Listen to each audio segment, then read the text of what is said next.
Sherlock Holmes in Ripper Street by Scott McQuaid, produced by Pop-Up Theatre.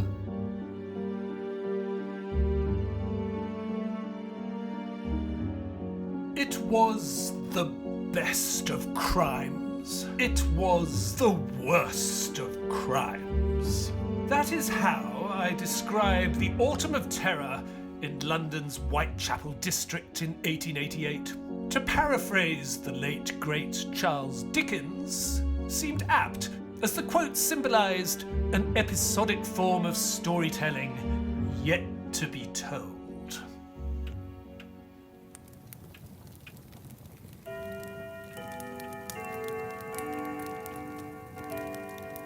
Holmes and I sat opposite one another in an intense game of chess. It had only been 2 months since I had moved back into the Baker Street residence, and only 2 months since the passing of my Mary.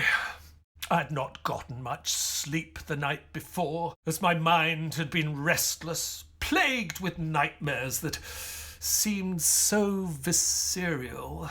I had not been myself, trying to mourn while dealing with the usual overbearing personality that is Sherlock Holmes had left me exhausted.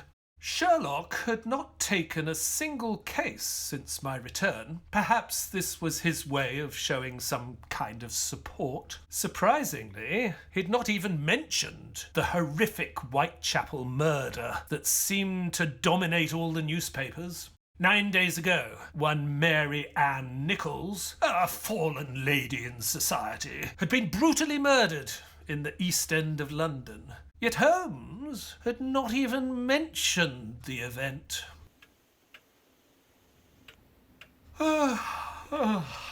You have a grand gift for silence, Watson. It makes you quite invaluable as a companion. When you speak like this, Holmes, it makes it very hard for me to play. Perhaps you should stop playing and try winning. Oh, fine. What? What is it? I did not see that coming. Ha! Got you on the back foot, have I, old chap? Don't be ridiculous. I was referring to the lack of tobacco in my jar. What? Checkmate. Perhaps you should retire to bed, old boy, as your midnight antics have not gone unnoticed. I just can't seem to get a full night's sleep. Quiet lips, busy mind. Well, the paper still hasn't arrived yet. I suppose I'll take a stroll down the road and pick one up myself. Might wake me up. Really, Watson, why bother? People confuse what they read in newspapers with actual news. Besides, you may want to wait until you hear what Inspector Lestrade has to say. Lestrade is coming over? I assume so, yes. Do you know why? There was another murder in Whitechapel last night. What? How do you know? My dear Watson, it is my job to know what other people do not know. Who? Another woman. Her name is Annie Chapman. The body was discovered in Hanbury Street this morning, just before 6 a.m. How do you know all this? You know my methods. Oh, not those irregular street boys. Indeed, irregular in actions, but not in mind. Now, where is Lestrade? It's almost 9 o'clock. I didn't think you were interested in this investigation, Holmes. The death of one prostitute in Whitechapel is merely murder, but the killing of a second makes it a serial killer. This is just the beginning. Whitechapel, a rather unsavoury area, Holmes. The place is a cesspool of crime and prostitution. I remember reading about a murder just a few months ago. Are you referring to Martha Tabram, found dead at the George Yard buildings? Yes, that's it. George Yard. She was stabbed 39 times with a short knife, whereas Polly Nichols and Annie Chapman were slashed across the throat with a large thin knife, then gutted like a fish. Oh, my word. It's a different kind of murder altogether. The latest victim, Chapman, had her entire abdomen cut open and her intestines severed from their mesenteric attachments. Dear God.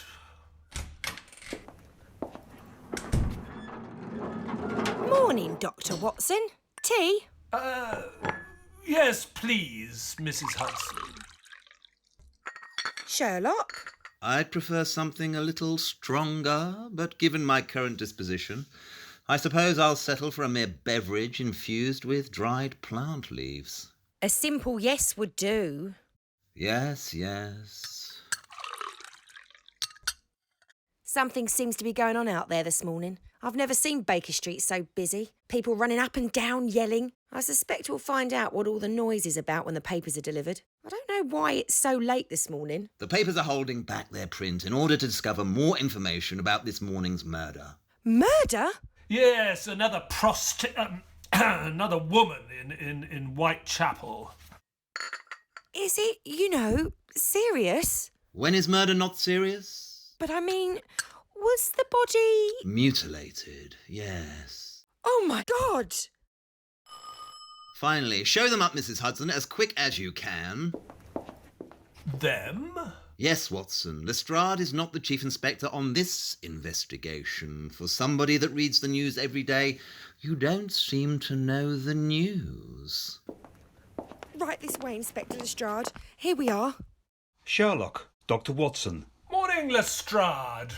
This is... Inspector Aberline. Nice to meet you, Mr. Holmes. I'll get you a fresh pot of tea.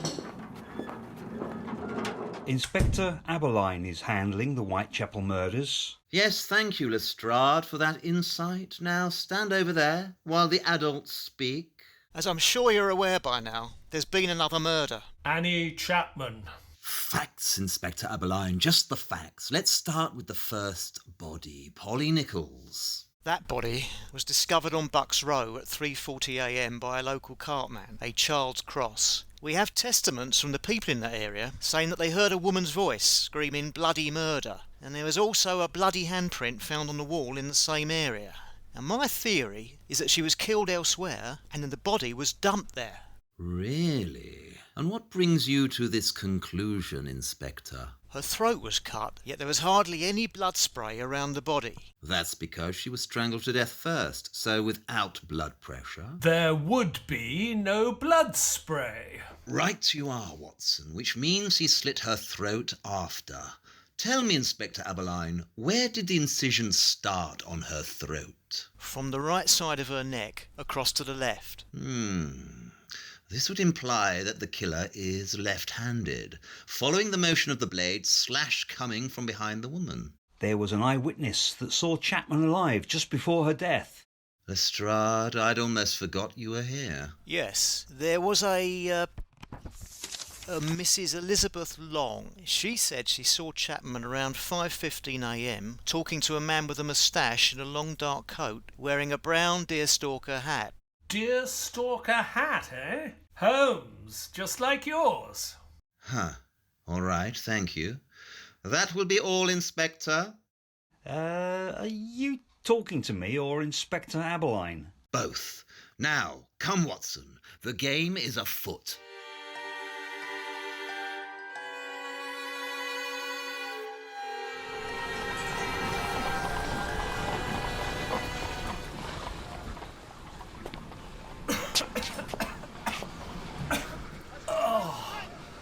The smog here is unbearable.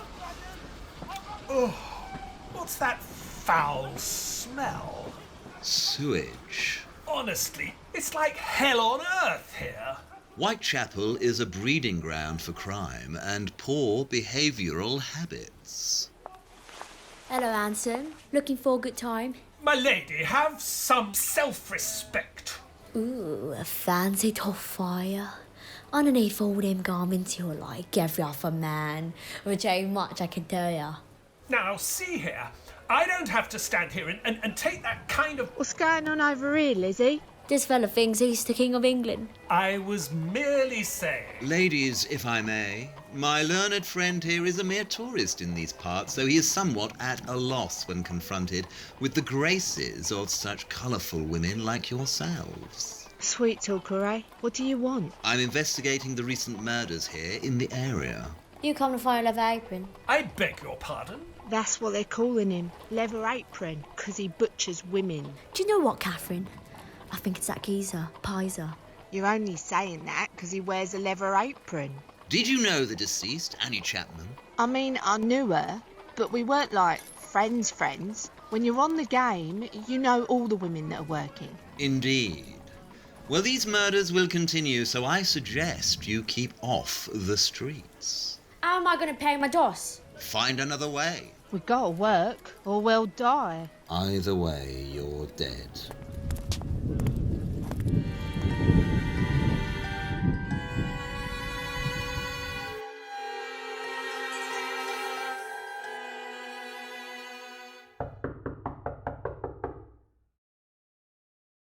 Once again, I had overslept and Mrs. Hudson was frantically rapping on my door.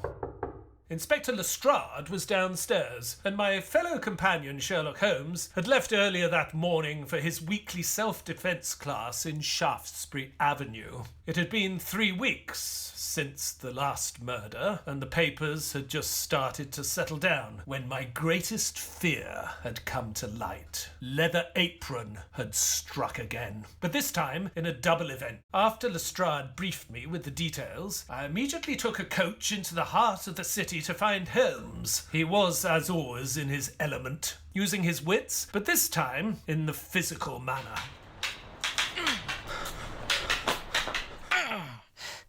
Very good, Mr. Holmes. Your cane technique is impeccable. In just a few short lessons, you've managed to best me. I wouldn't say that, old boy. I merely took your lessons of what was possible and refined it to the probable. Holmes! Ah, Watson, allow me to introduce London's finest combat specialist in the art of Bartitsu, Mr. Edward Barton Wright. Afternoon, sir. Afternoon. Watson was a fellow pugilist. Oh, that was a long time ago. Don't be so modest. He was the champion boxer for his regiment. Ah, a winner in the ring and on the battlefield. I assure you, sir, there is no winner in war. Besides, that was a long time ago. Holmes, I'm afraid we're needed in Whitechapel. Of course. Thank you, Edward. Same time next week. I look forward to the rematch. I assume this is in regards to Leather Apron. Not anymore. He has a name. Jack the Ripper. Then come, Watson. There's not a moment to waste.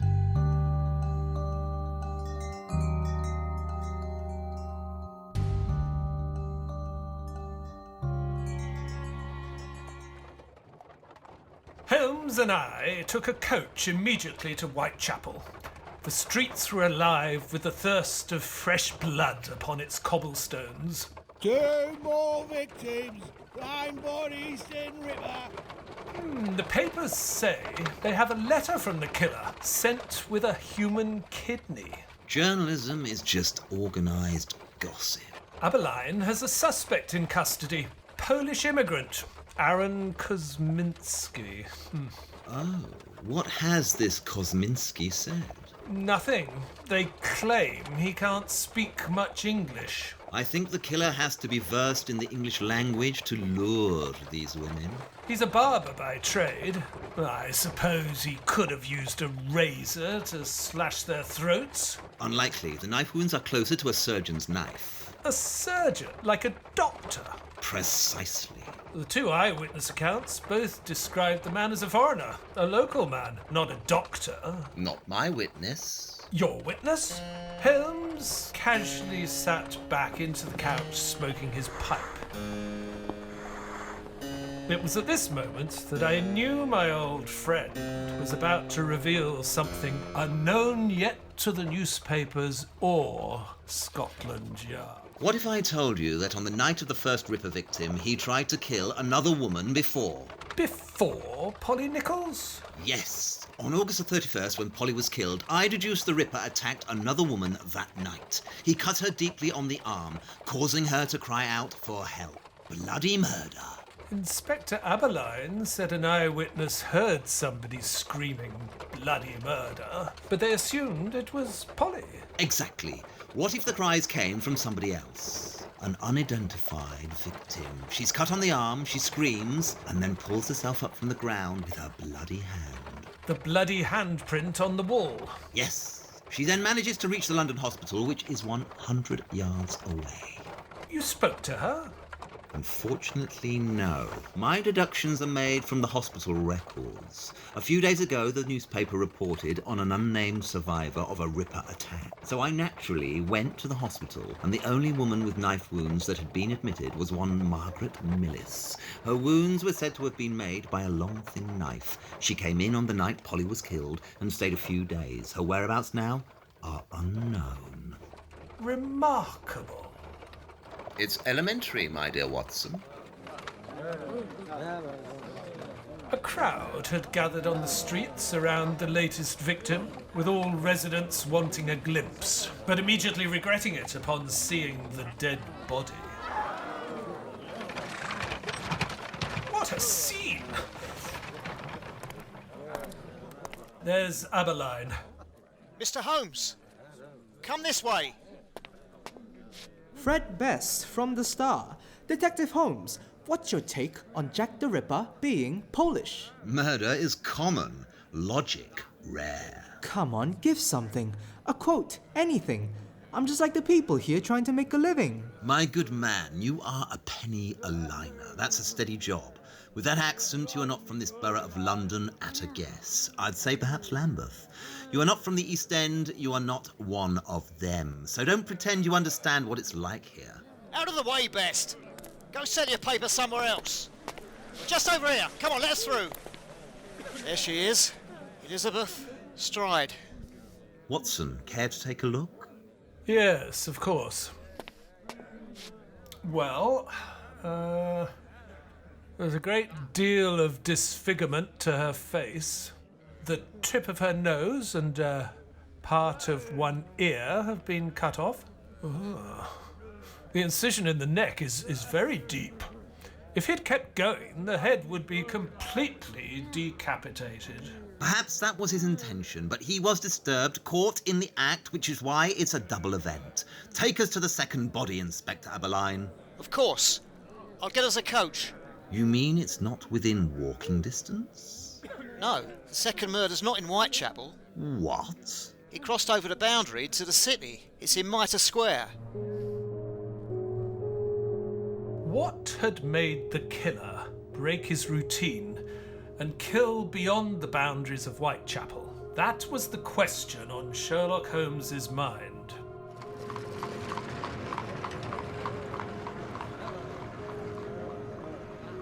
This is the fourth victim, Catherine Eddowes. Dear God! She's been torn apart. Yes, I suspect after being disturbed during his kill on Elizabeth Stride, he took his frustration out on Miss Eddowes here, which is most regrettable. Let me have a closer examination. The letter you received from the killer, Inspector, wasn't it accompanied by a human kidney? Yeah, but we figured it's just a hoax. You may want to rethink your assumption. Her kidney's missing. And that's not all. What else? Her uterus. Let me through. Out of my way. No, no, Catherine, no. Steady on now, miss. She's gone. I saw her just the other day. You were friends? She helped me find lodgings. Perhaps you should take her statement, Aberline. What's your name, miss? Mary Kelly. The Ripper did this, didn't he? It's because she knew. Knew what? She knew who he was. She came back from Kent 3 days ago. She said she knew the identity of Jack the Ripper. Did she say who? No. You said you saw her yesterday. Where was this? In Aldgate. He's coming for us all. He's down on whores and he shan't quit ripping them till he gets buckled. That cloud, that coming storm.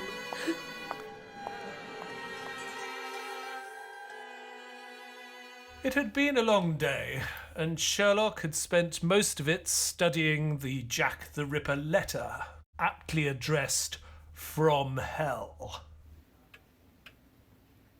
Read it back to me again, one more time, Watson. Holmes, I've read this 7 times already. Then making it an even 8 should not present a difficult task. I sent you half the kidney I took from one woman, preserved it for you. The other piece I fried and ate. It was very nice. Honestly, the grammar is appalling. Kidney is missing the Y. Preserved has 2 A's in it. And nice has an S in it instead of a C. Just read the letter. All right. I may send you the bloody knife that took it out if you only wait a while longer. Signed, Catch Me When You Can. Catch me when you can. Why didn't he sign it Jack the Ripper?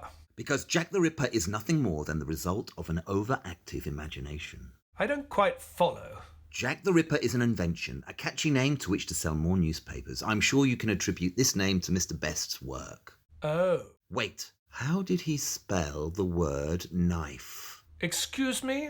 The letter, Watson. Oh, right. K-N-I-F, no E. The letter has purposely been written in style to misdirect the reader. We think the misspelling and bad grammar is down to a poor education, or perhaps due to English being a second language. This leads us to make the assumption that the killer is a local resident of Whitechapel, a commoner. But all this writing is deliberate. How so? The word knife, he does not render the spelling as in N-I-F, as an untaught person might mistakenly spell the word. No, he shows his awareness of the initial K by spelling the word K-N-I-F. It is my opinion that the writer of this letter is literate and is merely attempting to throw the police off. Lestrade, what are you doing here at such a late hour? I hope I'm not disturbing you. I thought you should see this as soon as possible. What is it? We found a piece of Catherine Eddowes' apron down Goulston Street, and next to that was some chalk writing on the wall. We believe it might have been written by the killer. Unfortunately, the Metropolitan Police ordered the writing to be erased. They were worried it might cause riots and hate crimes towards the Jewish community in the area. I managed to write down what it said. Let me see. The Jews are the men that will not be blamed for nothing. Any idea what it means? The Jews are the men that will not be blamed for nothing. There's a double negative in there. That's rather common in the Cockney dialect. So taken in that context, it would read, the Jews will not take responsibility for anything. The word Jews is spelt wrong. J-U-W-E-S. It's consistent with the letter in its bad spelling and grammar. The prime suspect, Kosminski, is Jewish. Yes, and what about the other 50,000 Jews living in Whitechapel? Remember our first case together? A Study in Scarlet. Must be over a year ago now. The killer in that case wrote a message on the wall, but in German. Rache. What does it mean? Revenge. Anyway, Rache was a ploy to fool the police, as this could also well be. Did you get a photograph of the writing on the wall? Unfortunately, no. They cleaned the wall immediately. Strange. Why would the police be so careless with such crucial evidence? Is it crucial? Well, it's contact from the killer. But how do we know that? Perhaps it was nothing more than a piece of graffiti that was written a few days before. It's only relevant now because of the murder in that geographical location. And the From Hell letter? There's a chance it could be from him. But there's an even higher chance that it's nothing more than another hoax for more publicity. Well, it's late, and I must be heading back to the yard. Paperwork and all that. I'll show you out. Dr. Watson, I never got to tell you how sorry I was to hear of your wife's passing. Yes, well, that's in the past. Sorry, I just remembered I must tend to something upstairs. You know the way out. Is he all right? It's no use going back to yesterday, because I was a different person then. Who said that? Lewis Carroll. Oh, I'll be in touch. And I shall be waiting.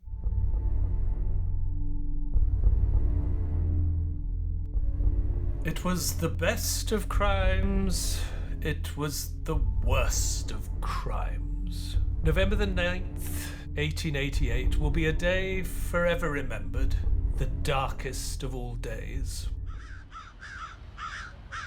As I stood over my beloved Mary's grave, clutching a bunch of roses in hand, I knew things would never be the same. It had taken some time for me to realise this, but change was coming, and I had to embrace it. That morning, I had decided to take a stroll through the park from the cemetery before heading back to Baker Street. As I looked up, I saw a familiar figure standing at the end of the pathway. It was Sherlock Holmes. Holmes! What the devil are you doing here? I decided to take one last walk with an old friend. His choice of words were, as always, cryptic, yet thought-provoking. We had not walked long before Inspector Lestrade called upon us. How he knew of our whereabouts is unknown to me. Perhaps Mrs. Hudson had steered him in the right direction. Lestrade brought news of the fifth and final victim of Jack the Ripper.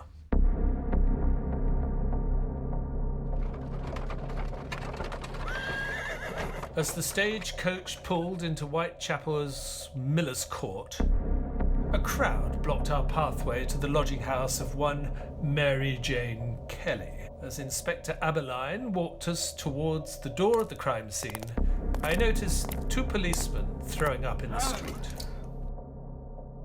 They were pale in complexion, with a look that I'd never seen on a man's face. It was as if their soul had been stripped from their bodies. I must warn you, what is beyond this door is inhuman. It is the work of the devil himself. Thank you for the warning, Inspector. Ready, Watson? I'm ready for whatever coming storm. As the door slowly opened, a coldness came over my body. I felt empty, alone, lost, and scared. No words can describe the horror that lay beyond that door. For it was not another dead body of a woman. There was something unrecognisable. Blood and body parts decorated the inside of the room.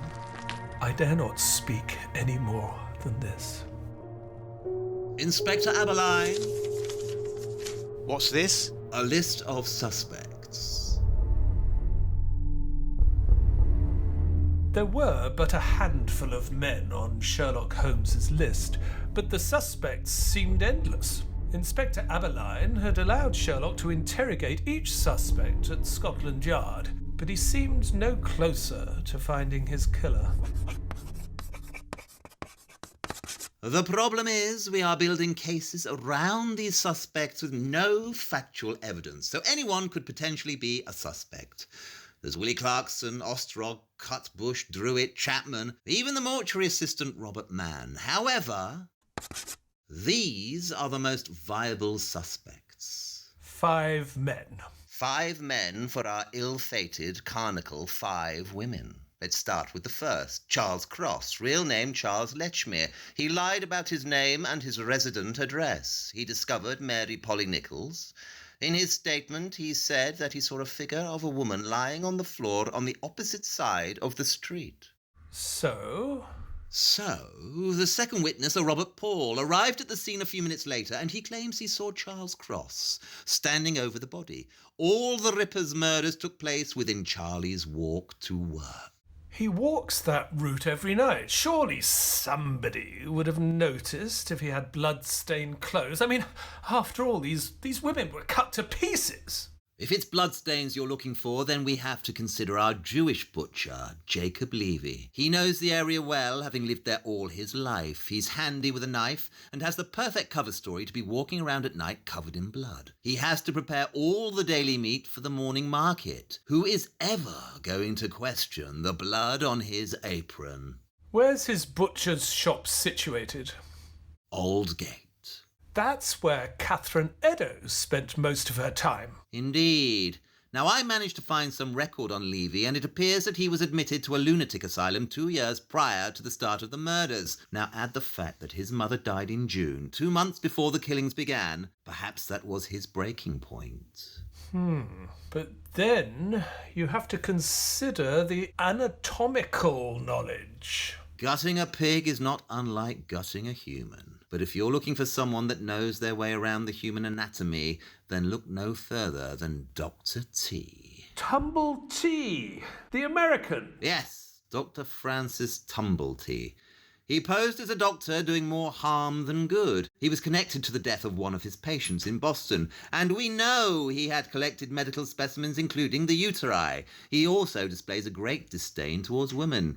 He was charged with acts of gross indecency with another man on the 7th of November in Whitechapel, but he made bail, so he was free on the 9th of November to visit Mary Kelly. Quack doctor that collects body parts. Sounds guilty to me. Certainly guilty. But for what crime? You still think it's somebody local? Not necessarily. But for a local man, it's easier to slip through the streets undetected. The local favourite suspect is, of course, Aaron Kosminski, a barber by trade with mental issues and, of course, a great hatred towards women, especially of the prostitute class. You don't seem convinced. I'm not. Well, it's all here in his medical record. Paranoia, self-abuse, homicidal tendencies. You see, but you do not observe. What's the trigger? Trigger? Nobody wakes up one morning and decides to start a killing spree. It's true to say the tendencies are there, but generally you need a tipping point. Something to trigger those dark thoughts, to make them into actions. Certainly when you consider the mutilation of Mary Kelly, one wonders what beast lurks in the heart of man. She was right about the coming storm. You said 5 suspects. Who's the 5th? The 5th is... Yes? The 5th. Holmes? Only when you have eliminated the impossible, whatever remains, however improbable, must be the truth. Are you all right, Holmes? Yes, I think I'm going to get some air. Well, hang on. Let me grab my coat. No, I prefer to be alone. I had never seen my companion like this before.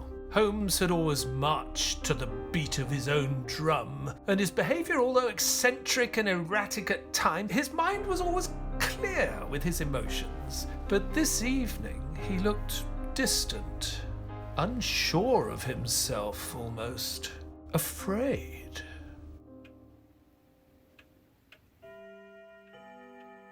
I had been alone at Baker Street for several hours before the clock struck midnight. I was about to turn in for the night when I heard the door downstairs open. At last Holmes had arrived. Or so I thought. Come in. Evening, John. Or should I say good morning? Miss Adler. Oh, please, we're old friends. Call me Irene. Irene Adler, or as Sherlock would refer to her, the woman. In his eyes, she eclipses and predominates the whole of her sex. I'd not seen her since the case of King Willem of Bohemia. She was blackmailing him by promising to publish several damaging photos. Tricky case indeed, for she had not bested Holmes, but she had certainly earned his respect. I'm afraid you're out of luck. Sherlock isn't here. I know. I've come to see you. Really? What can I do for you? I'm worried about Sherlock. You've seen him? He's at my hotel room. I see. This Jack the Ripper case seems to have had a profound effect on him. Quite so, yeah. It's taken a toll on his mind and health. The lack of evidence has led to no prime suspect, which has been most frustrating for him. Oh, he knows who the killer is. He does? Yes. I brought his hat with me. I thought you should see for yourself. Yes, he's really quite fond of this deer stalker. Like the one the saucy Jack is said to have worn. Look closely at the hat. Is that... blood? Yes. Tommy John, do you know the location of your surgical knife? I assume it's in my old medical bag. I haven't had any use for it in years. Well, what's this all about? Why do you think the Ripper only kills prostitutes? I would surmise that he feels he's doing some kind of service. Service? What do you mean? To rid the streets plagued with the unclean, to cleanse the soul of society which these cheating, lying harlots prey upon. Would you say I'm a harlot? What? Well, I too in the past have been known to use my feminine attributes to get something I want. Wouldn't that class me as a harlot? I see you found your surgeon's knife. My knife's so nice and sharp. Sherlock saw it. What did he see? Everything. It is my curse. Holmes! Give me the knife, Watson. You're sick. You need help. It's time to go to work!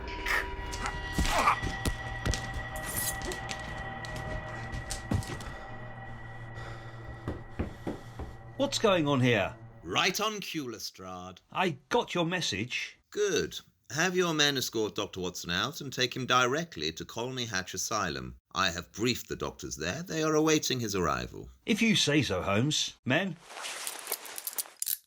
Watson, the nightmares will stop. Goodbye, old friend. One day, men will look back and say, I gave birth to the 20th century. Take him away, lads. You were right. It's the one time I wish I weren't. Can somebody tell me what's going on? Yes, of course. I think we all need a drink. Why have we just had Dr. Watson admitted to a lunatic asylum? Because he is Jack the Ripper. What? Let me explain. Watson has struggled for years with his post-traumatic stress disorder from his tour in the war, the things he saw and probably things he had to do. Now add to that the recent death of his wife, Mary. This triggered his symptoms, flashbacks, nightmares, and severe anxiety. This eventually manifested into his alter ego, Jack the Ripper. A split personality, if you will. I do not believe the Dr. Watson we know was ever consciously aware of what his Ripper side was doing. How long have you known? Watson was my fifth suspect due to his unusual behaviour and the eyewitness description. He had been moonlighting in the early hours for months, and he was always tired and complaining of horrific nightmares. Little did he know these nightmares were memories. His description matched the eyewitness accounts. A man with a moustache, in a long dark coat, wearing a deer stalker hat. My hat! Somebody that knows the anatomy of the human body like a doctor and skilled with a surgeon's knife. However, despite my instincts, I continued to dismiss this wild theory, blaming it on my overactive brain and fatigue. But then it was something Watson said. While we were at the police station trying to eliminate the suspects on my list, he reminded me of something Mary Kelly said just before we entered the room. When we saw her a week before, she said, That cloud, that coming storm. Now, we didn't know who was dead in that room before we entered it. Nobody did. Due to the mass mutilation of the body, the identification was not confirmed until much later. But just before we entered the room, Watson said, I'm ready for whatever coming storm. Then, later, in the police station, he said, She was right about the coming storm. Her profound words had stayed with him. Unconsciously, he quoted her as we entered the room because he knew she was the murdered woman inside. I can't believe it. I'm sorry, Sherlock. I know he was a dear friend to you. There's nothing to be sorry for. Dr. Watson has retired and returned to Scotland, where he will live out the rest of his days. That will be his story. What? But he's the Ripper. People have a right to know. No, Lestrade. Jack the Ripper is a faceless killer that ceased his reign of terror upon Whitechapel tonight. Nobody can know the truth. No good can come of it. Whitechapel has long been ignored for its poor living standards and continuous crime. Now the entire world is watching. London's authorities cannot ignore the people's cries anymore. Out of the slums and darkness, a new Whitechapel will rise, and we shall all be the better for it. What do I tell Inspector Aberline? Nothing. Let him continue his search, and eventually all things will find their rightful place.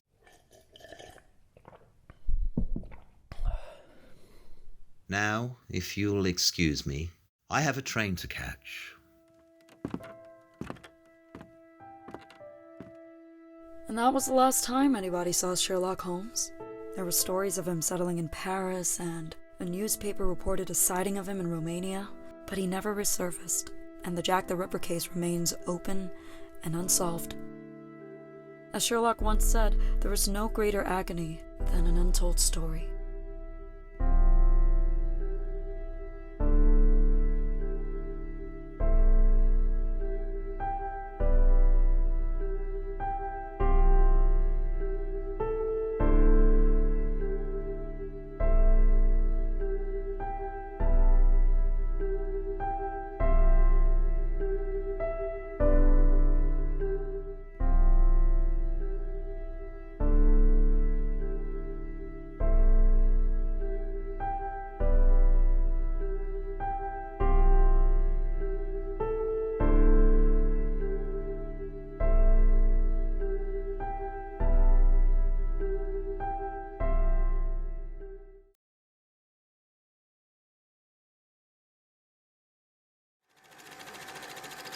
This is an NBC News bulletin. There is a report from Dallas that President Kennedy has been shot.